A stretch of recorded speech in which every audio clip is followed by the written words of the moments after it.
Oke guys, balik lagi di channel Lamayu. Assalamualaikum warahmatullahi wabarakatuh. Wow, ini sih gue nggak bisa berkata-kata lagi nih ya. Malam ini gue langsung berkunjung ke lokasinya Warkop Wow. Yang di part pertama beliau yang datengin ke Krabi. Nah di part 2 ini gue yang datengin ke Warkop Wow. Sesuai janjinya gue bakal diajarin bikin kopi, tapi ngobrol aja dulu ya. Harinya malam ini kita nanya-nanya lagi sesuai janji Pak Komar nih ya. Siap. Kemarin kan udah mau ceritain banyak yang mau dibongkar kan di part kedua ini. Nah kita tagih guys janjinya. Tapi sebelum dibongkar, saya punya usul nih untuk pengunjung channel Ilham Ayu. Apa itu? Ada bagian penting dari seorang Ilham yang mungkin pengunjung channel harus tahu. Nanti kita lihat. Dibalik ya. Oke, langsung aja kita mulai. Oke. Kemarin kan Pak Komar udah janji nih ya, pengen ceritain ke temen-temen tentang perjalanan bisnis Pak Komar. Oke, langsung aja buka. Oke. Sip. Saya akan bercerita, tetapi sebenarnya begini teman-teman, pengunjung channel Ilham Ayu. Ini jujur ya, saya tidak di depan orangnya. Saya bilang, saya kagum sama beliau. Kagumnya bukan apa-apa, karena saya melihat sosok saya dulu 20 tahun lalu. Ya. Jadi dulu saya selalu menggunakan yang ada saja dan tidak ingin mengada-ada dalam membuat apapun ya, hasil karya. Nah ini kebetulan saya lihat betul ada di Ilham Ayu. Jadi saya bilang sama beliau, satu hal yang menurut saya mental pengusaha besar itu sudah ada. Apa itu? Tidak perlu mengada-ada, gunakan yang ada. Artinya apa? Hasil produk yang dihasilkan akan efektif dan juga akan efisien. Itu optimal banget ya. Itu Mas Ilham. Ini saya nggak karena Mas Ilham loh. Siap. Tapi karena ini beneran saya luar biasa. Malam ini saya merasa tersanjung Mas Ilham berkunjung ke Warkop Wow. Tapi saya merasakan energinya positif sekali. Jadi energi luar biasa, energi anak muda, energi yang sebenarnya ya begini anak muda ini. Habiskan gagalmu di masa muda. Jadi jangan takut gagal, dan saya lihat Ilham sangat tidak takut gagal. Lah kalau orang ini udah tidak takut gagal ya dia siap-siap aja menerima akibatnya. Apa? Ya sukses. Amin. Segitu aja. Nah, ada hal lain yang juga saya lihat dari Mas Ilham. Jadi ini perlu teman-teman channel Ilham Ayu tahu ya. Dia ini gagalnya banyak. Ya, jadi saya lihat perjalanannya kan luar biasa menurut saya. Kerja kerasnya luar biasa, gagalnya banyak, tapi tidak menyerah. Dan yang paling penting, udah sering gagal gitu masih sharing. Wah, ini kan keren. Ada satu yang nanti kita bahas yang soal itu, Mas Ilham. Siap. Salah satu hal yang paling penting itu kan dalam bisnis ini kolaborasi sebenarnya. Masa pandemi ini makin membuka mata kita tentang kita bukan siapa-siapa. Benar. Dan kita bukan apa-apa tanpa teman-teman ya. Nah, jadi mungkin akhirnya dari channel Ilham Ayu ini kita akan membuka frame bahwa kita mencoba yuk bisnis itu sharing, saling berbagi. Toh kebutuhan bener-bener juga kita tidak seperti itunya yang seperti kita pikirkan. Tak jarang kita di corona ini kan makin mengerti sekali kebutuhan material itu tidak begitu dominan sebenarnya. Artinya apa? Toh nyatanya kita tetap perlu teman. Yes. Perlu duit ya perlu, tapi teman tetap perlu. Benar. Nah, jadi dalam bisnis networking dan segala macam sangat perlu. tetapi itu basisnya adalah kolaborasi. Itu yang saya mulai ke depan nanti akan pahami. Kita saling sharing gitu Mas Ilham, bahwa dan ini perlu teman-teman tahu ya, Mas Ilham ini luar biasa mau berbagi dengan Warkop Wow. Saya tawarkan nanti kita kolaborasi bagaimana membuat sekolah entrepreneur, beliau langsung oke.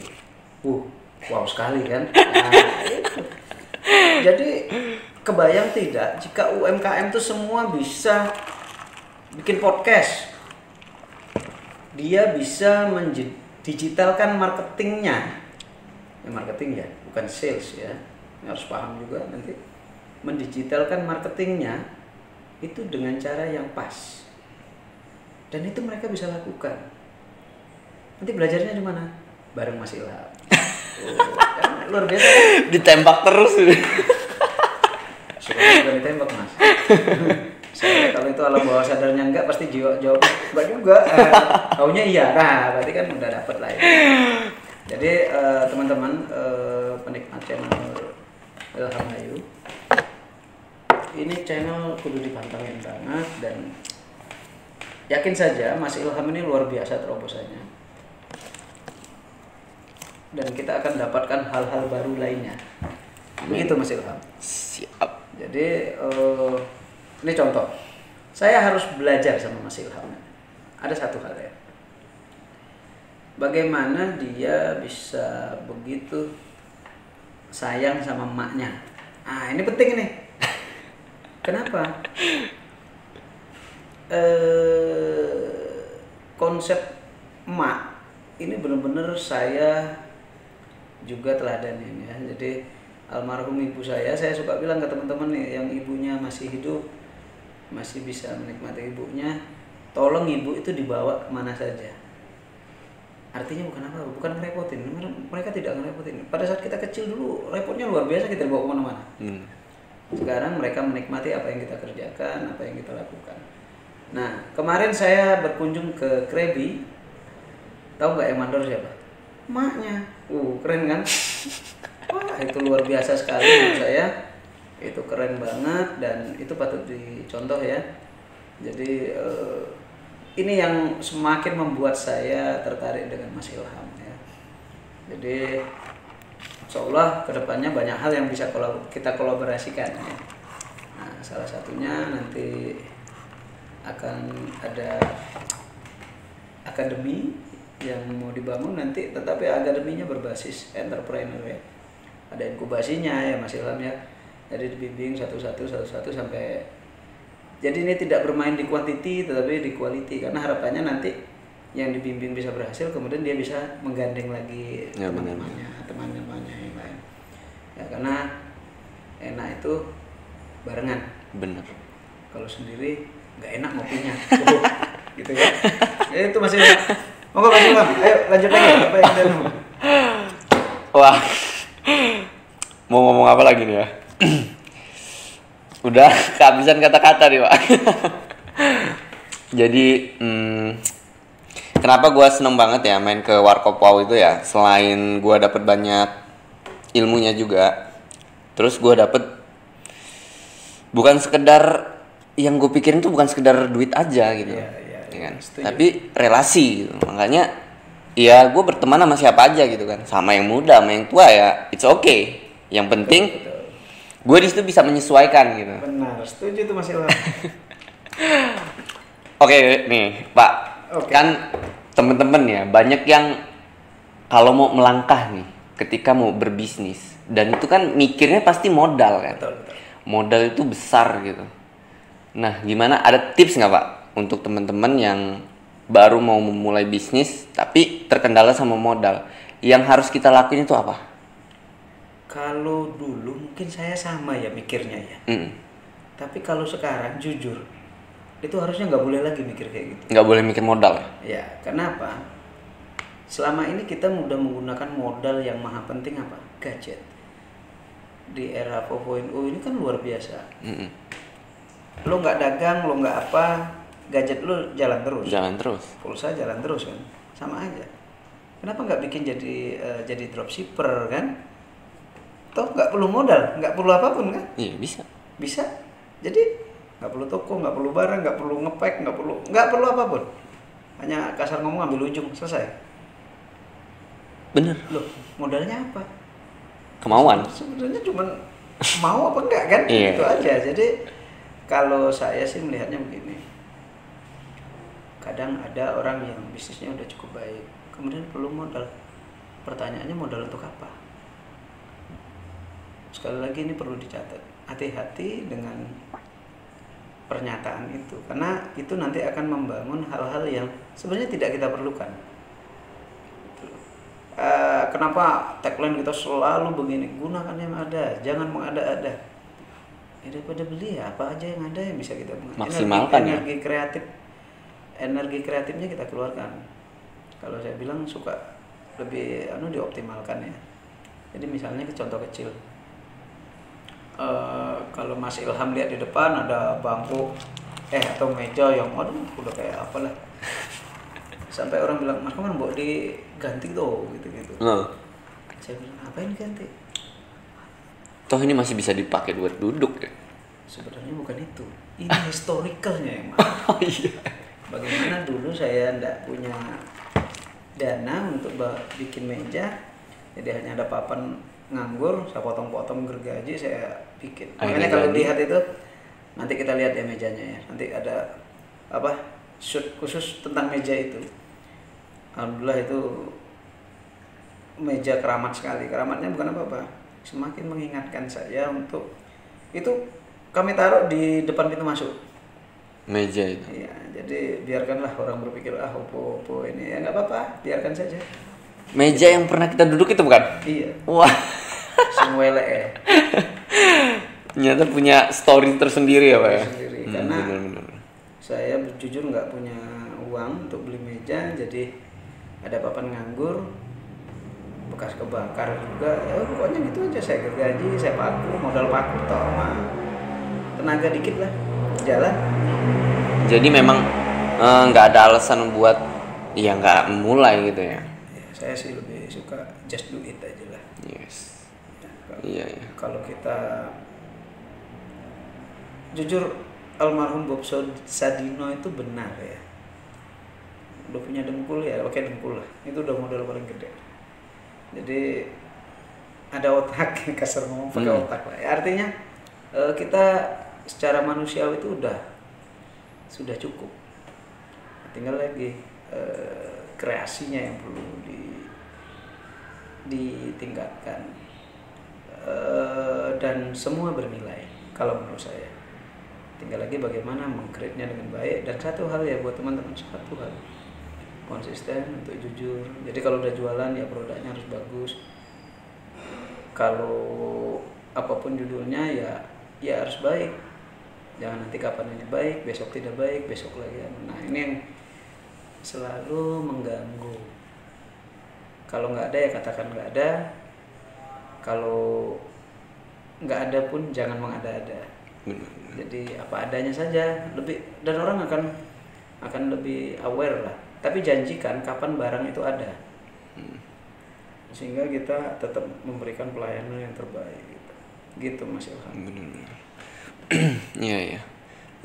Banyak juga kayak termasuk aku juga ya, pernah ngalamin gini. Barang itu memang nggak ada gitu. Tapi karena pengen banget kita dapat duitnya, akhirnya pikiran kita nih duit. Akhirnya kita bilang ke customer, oke, ada. Oh, ternyata itu jelek guys. Ya, ada yang bilang juga itu baik karena itu menstimulan kita untuk lebih tapi takutnya kita cedera janji. Ya, itu yang jadi masalah kalau saya secara pribadi pikirnya. Yang kedua, biar hidup itu juga jadi tenang. Enggak. Benar. Toh yang mau dibrok-brok juga apa tahu juga ada juga yang bertanya, Mas Komar, kalau kayak gitu nggak semangat kita dong? Semangat itu kalau yang saya bilang harusnya konsisten. Benar. Jangan nyala api plak begitu. Kalau konsisten kan baik. Nah, masaknya enak. benar. Tapi kalau begini-gini kapan mau matang, kapan mau ini susah. Ritmenya nggak teratur. Saya lihat beberapa teman itu yang sudah baik, sudah bisa ekspor, saya senang sekali. Sampai ada yang bertanya, Mas kemana ekspor dong? Saya belum kelasnya ya. Saya bilang, bukan tidak mau, tapi saya belum kelasnya. Ada yang lebih baik dari saya, monggo. Itu yang akan mengekspor. Karena pada satu sisi bukan tidak ingin memaksa, tetapi lebih pada tahu diri, sehingga saya juga akan memberikan yang terbaik tanpa perlu harus misalnya kan pasti kan bicaranya nanti kekurangan modal dan segala macamnya. Ya wis yang cukup aja lah, yang bisa kita lakukan, yang terbaik. Insya Allah pengalaman saya secara pribadi itu akhirnya jadi repeat order ya. Daripada kita toto gede, toto kapan puasa ya kan, enak begini, jadi mengalir aja kan begitu. Konsisten. Iya. Oke. Gitu Mas Ilham. Wow. Sampai bingung mau nanya apa lagi guys. Ini sih daging semua isinya guys. Oke Pak. Gini Pak. Warkop Wow berdiri tahun 2018. Nah, apa ya yang mau ditanya? Kalau Mas Ilham udah kesulitan nanya, saya yang tanya. Oke. Ya. Nah, ini harus dibalik. Di counter gitu ya. Oke, Mas Ilham. Siap. Saya sebenarnya mungkin sama ya yang ditanyakan oleh orang lain. Kenapa Anda senang bisnis? Kenapa senang bisnis? Pertama itu ya kita nggak menapik ya, beneran. Ini jawaban jujur aja. Pertama pengen bisnis itu kenapa? Karena kita nggak pengen diatur. Udah nggak pengen diatur dari ya kalau kita kerja ya. Bukan berarti bisnis itu nggak diatur juga. Tapi ketika kita kerja, kita itu tekanannya banyak. Dan apalagi anak muda kayak aku Pak. Jiwa emosionalnya itu belum bisa diatur gitu. Ketika atasan nyuruh, kita lagi capek, ujung-ujungnya emosi. Nah dari dulu itu dari pikir gini, daripada kayak gini terus, mending capek di bisnis sendiri gitu kan. Ya dulu pikirannya gini aja, gue bisnis, gue punya usaha, gue bosnya di situ, udah. Waktu itu Pak, pikirannya gitu aja.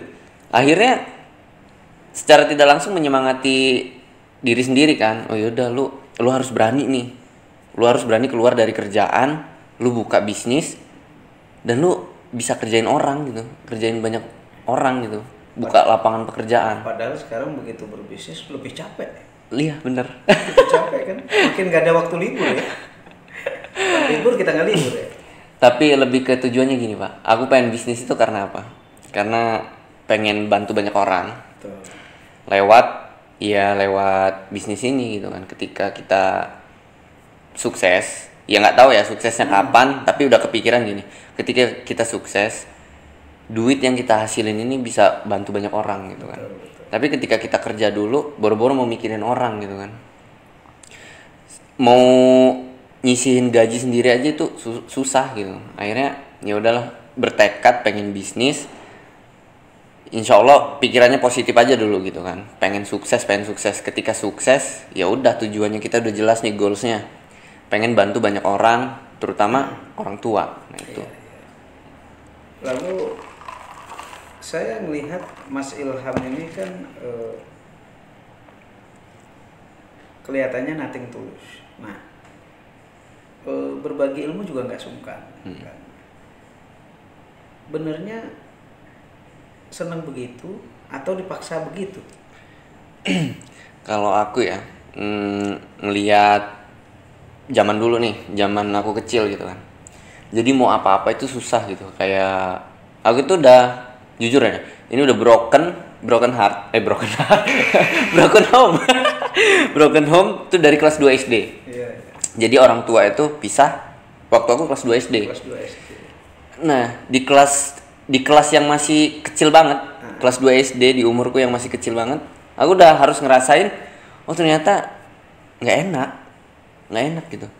Terus hidup di keluarga yang bodo amat. Jadi punya kakak, iya memang punya kakak gitu, tapi nggak saling support Karena keadaan. karena keadaan bener. Jadi bukan karena apapun sebenarnya. akhirnya gua lulu. Ternyata pahit gitu. Akhirnya belajar dari apa ya, story sendiri lah. Jangan sampai ada ilham-ilham yang kayak gini lagi. Nah makanya aku semangat terus pengen sukses biar ketika sukses nggak ada yang kayak ilham kayak gini lagi. Gue bisa bantu orang biar nggak kayak gini lagi. Nah makanya ya begitulah. Luar biasa ya. Jadi nggak tanggung pengen ya apa yang bisa gue bagi ya gue bagi gitu. Kembali lagi teman-teman, ini yang saya suka soal berbagi.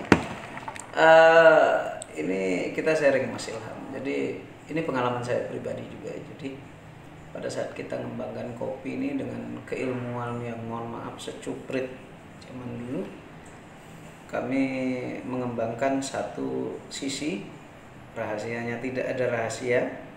Ini malah berkembang ya. Ya, jadi makin banyak. Ini contoh kecil ya. Nanti kalau ke Warkop Wow ada menu bubur kacang hijau. Wow.